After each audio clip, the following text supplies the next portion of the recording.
நம்ம ஒரு பிஸ்னஸ் ஆரம்பிக்கிறோம், நல்லபடியாக போயிட்டுருக்குது. அடுத்து என்ன பண்ணுவோம்? அந்த பிஸ்னஸை எக்ஸ்பேண்ட் பண்ண ட்ரை பண்ணுவோம். நம்ம ஊர்லேருந்து பக்கத்து ஊருக்கு பண்ணுவோம், தமிழ்நாடு முழுவதும் பண்ணுவோம், இந்தியா முழுவதும் பண்ணுவோம், இந்தியாவுக்கு வெளியிலையும் பண்ணுவோம். ஸோ இப்படி சரவணபவன் உட்பட பல்வேறு உதாரணங்கள் வந்து சொல்லலாம். தமிழகத்தில் ஆரம்பிக்கப்பட்டு உலகம் முழுவதும் இன்றைக்கும் சக்ஸஸ்ஃபுல்லாக போயிட்டு இருக்கக்கூடிய பல நிறுவனங்கள் இருக்குது.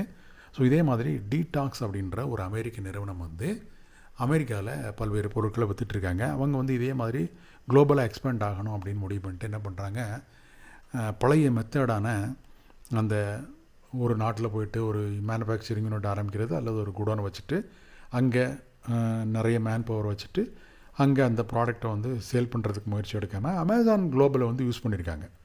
ஸோ யூஎஸ்எஃப்டிஐயில் வந்து ஸ்டாக் வச்சுட்டு அங்கேருந்து கனடாவுக்கு பொருட்களை வந்து விற்பனை பண்ணியிருக்காங்க. இது ஒரு ட்ரையல் பேசிஸில் அவங்க வந்து பண்ணியிருக்காங்க. ஸோ இதனால் அவங்களுக்கு என்னென்ன பிரச்சனைலாம் சால்வ் ஆச்சுன்னா, ஷிப்பிங்கு, அதுக்கடுத்து இந்த கனடாவில் இருக்கக்கூடிய அந்த டேக்ஸ் டீட்டெயிலாம் வந்து இவங்களே பார்த்து ப்ராப்பராக ஃபைல் பண்ணணும் அப்படின்ற பேர்டன்லாம் கிடையாது. ஷிப்பிங்கையும் நம்ம அமேசான் பார்த்துக்கிறாங்க. அங்கே கனடாவில் இருக்கக்கூடிய பிஸ்னஸ் நார்ம்ஸ்லாம் என்ன அப்படின்றத தெரிஞ்சு அதை ஃபாலோ பண்ணக்கூடிய பொறுப்பு இந்த நிறுவனத்துக்கு கிடையாது, ஆனால் அமேசானுக்கு உண்டு. அதையும் அவங்க பார்த்துக்கிறாங்க. ப்ராடக்டை வந்து டிஸ்ட்ரிபியூட் பண்ணுறது இதுதான் ரொம்ப ரொம்ப முக்கியம், அதையும் அவங்க பார்த்துக்கிறாங்க. ஸோ எஃபிஐயில் இருந்துட்டு அவங்க கனடாவில் பிஸ்னஸை வந்து ஸ்டார்ட் பண்ணியிருக்காங்க. ஸோ இப்போது இந்த மாதிரி பண்ணதுனால அவங்களுக்கு நிறைய டேட்டா வந்து கிடச்சிருக்குது. எப்படி இவங்களோட பிராண்ட் அங்கே பிராண்ட் அவேர்னஸ் எப்படி இருக்குது கனடாவில், இவங்க ப்ராடக்ட் எப்படி சேல் ஆகுது, மாதம் சேல்ஸ் எப்படி இன்க்ரீஸ் ஆகுது, இது எல்லாம் வந்து ப்ராப்பராக அனலைஸ் பண்ணியிருக்காங்க. ஸோ ஒரு பீரியட் ஆஃப் டைம் என்ன ஆச்சு அப்படின்னா, நல்ல சேல்ஸ் நடக்குது அப்படின்னு தெரிஞ்சுட்டு தொடர்ச்சி ஆர்டர் வருதுன்னு பார்த்துட்டு இதுதான் வந்து நம்ம இன்வெஸ்ட் பண்ணதுக்கு சரியான நேரம்னு டேரெக்டாக அவங்க என்ன பண்ணியிருக்காங்க, கனடாவில் ஒரு வேர்ஹவுஸை வந்து புக் பண்ணி அங்கே ப்ராடக்ட் வச்சுக்கிட்டு இவங்களே சேல் பண்ண ஆரம்பிச்சிருக்காங்க. ஏன்னா அமேசான் மூலம் விற்பனை பண்ணும்போது அமேசானுக்கான கமிஷன் அது இதெல்லாம் உண்டு. ஸோ இவங்களே டேரெக்டாக வந்து அங்கே போய் பிஸ்னஸ் ஸ்டார்ட் பண்ணும்போது இவங்களுக்கு அந்த பிரச்சனை, அந்த மாதிரியான கமிஷன்லாம் அமேசானுக்கு கொடுக்க வேண்டியதில்லை இல்லையா. ஆனால் எடுத்த உடனே போய் ஸ்டார்ட் பண்ணாமல் அமேசான் மூலயமா கொஞ்சம் அப்படியே ஒரு குரங்கு கூட்டி விட்டு ஆழம் பார்க்கும்பாங்கள்ல, அந்த மாதிரி ஒரு ஆழம் பார்த்துருக்காங்க. ஸோ அது நல்லா இருக்குது, மார்க்கெட் நல்லா இருக்குது, நம்ம ப்ராடக்ட்டுக்கு தேவை அங்கே அதிகமாக இருக்குதுன்னு தெரிஞ்சுட்டு இவங்க அதுக்கு அடுத்து என்ன பண்ணியிருக்காங்க, டேரெக்டாக அங்கே வந்து கனடாவில் ஒரு கம்பெனியை ரெஜிஸ்டர் பண்ணி டாக்ஸி ஐடியெலாம் வாங்கி லோக்கலில் ஒரு வேர்ஹவுஸில் வச்சு பொருளை விற்பனை பண்ண ஆரம்பிச்சிட்டாங்க. ஸோ இது அவங்க பண்ணது. ஸோ முதல்ல ஃபஸ்ட்டு ட்ரையல் பார்த்துருக்காங்க, ரெண்டாவது பிஸ்னஸ் வந்து எக்ஸ்பேண்ட் பண்ணியிருக்காங்க. இந்த இது மூலயமா ஒரே வருஷத்தில் அவங்க வந்து $1,00,000 அளவுக்கு அவங்களோட ப்ராடக்ட் வந்து கனடாவில் வந்து விற்பனை பண்ணியிருக்காங்க. ஸோ இதே மாதிரி அவங்க என்ன பண்ணியிருக்காங்க, திருப்பி அடுத்தடுத்து ஐரோப்பா மார்க்கெட்டை வந்து ஃபோக்கஸ் பண்ணிவிட்டு இப்போ வந்து அங்கே வந்து ட்ரையல் பண்ணிகிட்ருக்காங்க, ஃப்ரான்ஸ்லையும் ஜெர்மன்லையும்.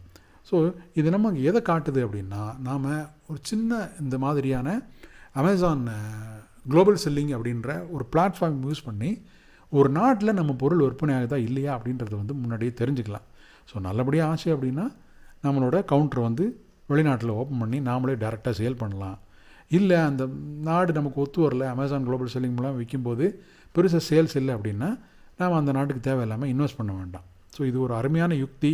ஸோ இதை வந்து நாம் எப்படி பயன்படுத்தலாம் அப்படின்னா, நாம் இந்தியாவில் ஒரு பொருளை விற்றுட்ருக்கோம், இப்போ Amazon.comக்கு போகிறோன்னு வைங்களேன்.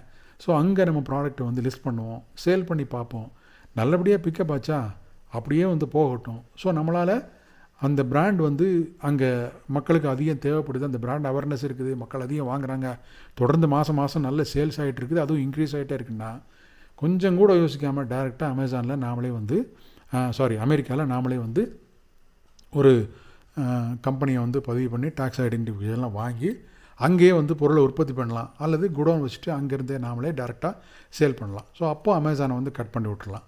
ஸோ அமேசான் அப்படின்றத வந்து ஒரு டூலாக யூஸ் பண்ணி ஒரு மார்க்கெட்டில் நம்மளோட ப்ராடக்ட் வந்து மூவ் ஆகுதா இல்லையா அப்படின்றத பார்த்து அதுக்கு ஏற்ற மாதிரி நாம் அந்த நாட்டில் பிஸ்னஸை துவங்குமா வேண்டாமா அப்படின்றத முடிவெடுக்கக்கூடிய அளவுக்கு ஒரு புத்திசாலித்தனமான மூவை தான் அந்த டீடாக்ஸ் நிறுவனம் பண்ணியிருக்காங்க.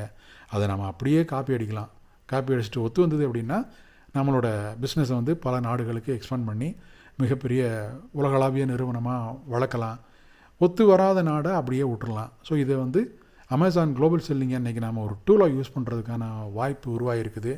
அதைத்தான் டீடாக்ஸ் பண்ணியிருக்காங்க. முடிஞ்சால் நீங்களும் பண்ணுங்கள். உங்களுக்கு இந்த அமேசான் குளோபல் செல்லிங்கில் ஏதாவது சந்தேகம் இருந்தது அப்படின்னா கமெண்ட்டில் வந்து கொஸ்டின் பண்ணுங்கள், நான் அதுக்கு ஆன்சர் பண்ணுறேன்.